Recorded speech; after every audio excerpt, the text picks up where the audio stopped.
जोंनि बर' माहारिनि गेजेराव वान्टेड सानै मानसिया सोर गिथाव बाथाव वार्निं बिथांमोना जुदि सुइसाइड जायोबा बिनि दायनिगिरिया सोर जागोन आरो बिथांमोना बेबायदि जुदि ससियेल मिडियायाव माबा मोनसे जुदि हरखाबै जुदि बेबायदि नारसिन जायोबा बिथांमोना माबा मोनसे जुदि एक्सिडेन्ट जायोबा बिनि दायनिगिरिया सोर तरफर महामान्य भारतर राष्ट्रपति द्रौपदी मुर्मू डांगरियानि और राज्यपाल गुलाब चंद कटारिया डांगरिया आमी एटा पत्र प्रेरण करिम जाहाते बिना शर्ते शांति स्वार्थत मुकली आकाशत एरि दिए यार कारणे आमी दाबी जनाइछो आरो आमी पत्र प्रेरण करिम वान्टेड जोंनि बर' माहारिनि गेजेराव सानै मानसिया वान्टेड मोनफ्रोमबो ABSU अफिसनि लांगोनायाव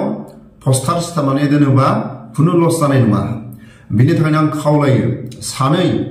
उपेन ब्रह्मनि सोमावसारनायाव बाहागो लाबोनाय अमर सिंह सार आरो दावराव देख्रेब सार बे सानै सिनियर गेदेरमा सारखौ जोंनि बर' माहारिनि फरायसा आफादनि गेदेरमा सारमोना ससियेल मिडियानि गेजेरजों खावलायहरदों जाहाथा ससियेल मिडियानि गेजेराव बाथ्रा बुंनाय बिनि जानगार थानो थाखाय मिडियायाव बुंनायनिफ्राय जुदि जानगाराव थायाबा उननि समाव जुदि जोंनि दैदेनगिरिफोरनि गेजेराव बा जोंनि बर'निफोरनि गेजेराव सोरबा दैदेनगिरिया जुदि गावथार जायोबा बा जिउ गोमानांगौ जायोबा बेनि रेसपन्सिबिलिटिया अमर सिंह ब्रह्म आरो दावराव देख्रेब नार्जारी बिथांमोननियाव जागोन मानगोन जाहाथा खोथा बुंलाबायनायनि जानगार बिनि थाखायनो आं खावलायो जोंनि बर' माहारिनि फरायसा आफादनि गेदेरमा सारमोनहा ससियेल मिडियायाव वार्निं हरनायनिफ्राय जाहाथा बिथांमोनखौ ससियेल मिडियायाव बाथ्रा बुंनायनिफ्राय थांनानै मोगा-मोगि सावरायोबा साबसिन जागोन होननानै आङो आसा खालामो जों दिनै नुदों अबेबा ABSUनि मेल मिटिंआव जोंनि बर' माहारिनि ससियेल मिडियाफ्राव खालि दावराव देख्रेब खालि अमर सिंह बिथां सानैखौ वार्निं होनाय नाथाय ABSUनि मिटिंफ्राव अबेबा मेल मिटिंफ्राव जों खोनानांगौमोन रायजो राजानि समाधान फरायसाफोरनि समाधान आरो बोथोरनि माखासे समाधान बेबायदिसो जोङो जोंनि बर' माहारिनि फरायसा आफादनि खुगानिफ्राय जों खोनानांगौमोन नाथाय जों दिनै अबेबा ABSUनि मेल मिटिंआव जों दिनै बांसिनै मा खोनादों अमर सिंहखौ रायनानै दावराव देख्रेब सारखौ रायनानै माबा मोनसे बर' हारिया समाधान जागोन जानो बिनि थाखायनो आं खावलायो जोंनि बर' माहारिनि फरायसा आफादनि गेदेरमा सारमोनहा अबेबा ABSUनि मिटिंफ्राव आलासि महरै अमर सिंह दावराव देख्रेब सारमोनखौ आलासि महरै लेंहरनांगौ आरो बिथांमोनहा ससियेल मिडियायाव जाहाथा खोथा जुदि बुंलाबायनाया जुदि बर' माहारिनि थाखाय माबा मोनसे जुदि बिस गोनां जादोंबा ABSUनि थाखाय जुदि माबा मोनसे बिस गोनां जादोंबा बिथांमोननि खाथियाव थांनानै जोंनि बर' माहारिनि फरायसा आफादनि गेदेरमा सारमोनहा मोगा-मोगि सावरायोबा समाधाना थाबैनो जोबगोन नाथाय हरनि साननि अबेबा ABSUनि मिटिंफ्रावबो जुदि ससियेल मिडियायाव खालि दावराव देख्रेब आरो अमर सिंह बिसोर सानैखौल' रायनाय ससियेल मिडियायाव नुयोब्ला रायजो राजाफोरखौ मा बुजायनो फरायसाफोरखौ मा बुजायनो आरो दानि जि सोलिबाय थानाय ड्राग्सनो जुमाय लोंनायनो गारि गुरा सालायनानै माबा मोनसे हरखाबै एक्सिडेन्ट जानाय समाजखौ माब्रै आवगायलांगोन जों दिनै नुदों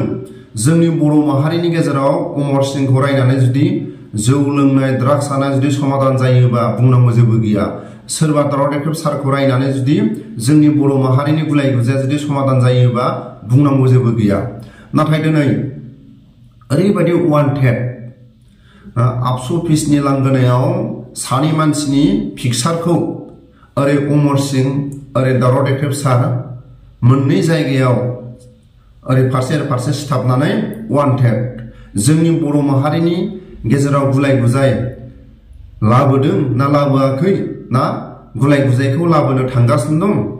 आरो हाथियारजों सोरखौबा जुदि फोजोबोबा सोरबा हाथियार लाग्रा जुदि ओंखारोबा बिनि दायनिगिरिया बे सानै मानसिया जागोन होननानै जोंनि बर' माहारिनि फरायसा आफादनि गेदेरमा सारमोननि खुगानिफ्राय जों खोनानो मोनदों नाथाय भारत सरकारनिफ्राय स्ट्रं सोरबाफोर अबेबा जुदि हाथियार हमग्रा आफाद जुदि जन्म जायोबा सोरबा दै लोंनो ओंखाम जानो जुदि आश्रय होयोबा बिसोरबो साजा मोनगोन आरो खुनु हाथियार हमग्रा आफादजों भारत सरकारा सावरायलायनाय खुनु समाधान गोदान आयेन हिनजावसा मानसिफोरखौ जुदि जबरदस्ति जिनाहारि खालायोबा थाबैनो फासिनि अर्डार थाबैनो साजाखौ मोननाय जागोन गोदान आयेन मोनफ्रोमबो जाहाथा खोथा बुंलाबायनाय सोरखौबा माबा मोनसे ब्लेम होनाय सोरखौबा माबा मोनसे थांखिनानै नंथारै खोथाफोरखौ जुदि बुङोबा बेहायबो साजा बिनि थाखायनो आं खावलायो साफ्रोमबो जोंनि बर' माहारिनि गेजेराव जाहाथा खोथा बुंलाबायनायनिफ्राय एसे जानगार थायोब्ला मानो होनोबा दिनै जों बांसिनै नुदों अबेबा आबसुनि मिथिं दावथिङाव जुदि अमर सिंहखौ रायनाया जुदि एजेन्डा जायोबा अबेबा आबसुनि मिथिङाव जुदि दावराव देख्रेब सारखौ रायनायनि जुदि एजेन्डा जायोबा समाजखौ बोरै फोसाबलांगोन नाथाय जों दिनै नुदों ससियेल मिडियायाव फार्स्ट एजेन्डाया जाहैबाय आबसुनि एजेन्डाया अमर सिंह आरो दावराव देख्रेबखौ रायनायनि एजेन्डा नामा बिनि थाखायनो आं खावलायो जोंनि बर' माहारिनि फरायसा आफादनि गेदेरमा सारमोनहा ससियेल मिडियायाव जाहाथा खोथा बुंलाबायनाय बे सानै मानसिखौ बिनि अनगा थांनानै मोगा मोगि सावरायोबा साबसिन जागोन होननानै आं आसा खालामो आरो थाबैनो आबसुनि मोनफ्रोमबो मेल मिथिङाव आलासि महरै अमर सिंह आरो दावराव देख्रेब सारखौ लिंहरनांगौ आलासि महरै जोंनि माखासे मावनो गोनां खामानिफ्रा दिनै जोबथेसालिनिफ्राय उदां जानांगौ थाबैनो आरो इलेक्शननि सिगां सिगां डिआर नाब्ला सार आरो डिआर नाब्ला सारखौ लानानै सिनियर जुनियर साफ्रोमबो एक्सएनडिपिनि केडारफ्रा जोबथेसालिनिफ्राय उदां जानांगौ नाथाय सानसे समाव जोंनि बिर जोहोलाव डिआर नाब्ला सारा बुंदोंमोन जोंनि बर' माहारिनि गेजेराव माबा मोनसे जुदि मोजां खामानि मावनो थाङोबा मावैनि सिगां समाधान जायैनि सिगां ससियेल मिडियायाव खाम जथा सिफुं दामनानै ससियेल मिडियायाव बाथ्राखौ फोरमायग्रो खामानिखौ मावैनि सिगां खामानिखौ मावफुङैनि सिगां ससियेल मिडियायाव बाथ्रा बुंनानै जोंनि बर' माहारिनि गेजेराव मोजां मोनो गारबोनाय समाव डिआर नाब्ला सारा बुंदोंमोन बर'नि माबा मोनसे जुदि मोजां खामानि मावनो थाङोबा ससियेल मिडियायाव बाथ्रा बुंनानै फोरमायग्रोनायखौ जोंनि बर' लिडारफ्रा मोजांसिन मोनगोरो इलेक्शननि सिगां सिगां डिआर नाब्ला उदां जानांगौ जोबथेसालियाव थानाय बिथांमोना उदां जानांगौ दिल्लीयाव मा सावरायदों गुवाहाटीयाव मा सावरायदों बेफोरखौ जोंनि बर' माहारिनि फरायसा आफादनि गेदेरमा सारमोनहा फोरमायग्रोनानै डिआर नाब्लाखौ गुबुन हारिनि माखासे खोमायाव फोरमायग्रोनाया बियो मालाबाबो जुक्ति जानाय नङा होननानै आं सानो इलेक्शननि सिगां सिगां डिआर नाब्ला सारा उदां जायोबा जोबथेसालियाव थानायफ्रा जुदि उदां जायोबा प्रमद बर'आ इउपिपिएलआ प्लास पइन्ट बयबो गोसोआव दं बयबो बिथांमोना जुदि उदां जायोबा आरो एक्सएनडिपिफोरनि केसा जुदि समाधान जायोबा इलेक्शननि सिगां सिगां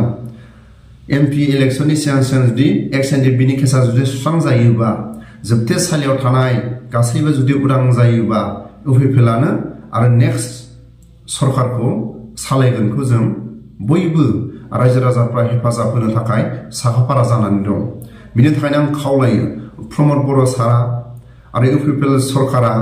जेबो जिंगासिनांगौ जेबो गैया जोबथेसालियाव थानाय आरो एक्सएनडिपिनि केस बेफोरखौ जुदि समाधान खालायोबानो समाधाना जागोन नाथाय गारबोनाय समनि खोथाखौ जुदि रायखाङोबा डिआर नाब्ला सारा खनले खनले बुंबोदोंमोन जोंनि बर' लिडारफ्रा माबा मोनसे जुदि खामानि मावनो थांगोनबा ससियेल मिडियायाव फोरमायग्रोनानै गुबुन हारिफोरनि हेंथा गसंजायो मानो थाखाय खामानि जायैनि सिगां थांगोरैनि सिगां खामानिया समाधान जायैनि सिगां ससियेल मिडियायाव बाथ्रा बुंग्रोनानै गुबुन हारिफोरनि हेंथागिरिफोरनि माखासे गसंजानाया रोखा रोखा नुबोदों आरो मोगा मोगि जाबोदों आरो बेफोरबायदि माखासे मोगा मोगि हेंथा गसंजानाया बर' हारिया खेबसेल' नङा खनले खनले बर' हारिया ससियेल मिडियायाव फोरमायग्रोनानै गुबुन हारिफोरनि हेंथायै गसंजानाया बहुद बार हाजार बार गसंजादों होननानै डिआर नाब्ला सारा फोरमायबोदोंमोन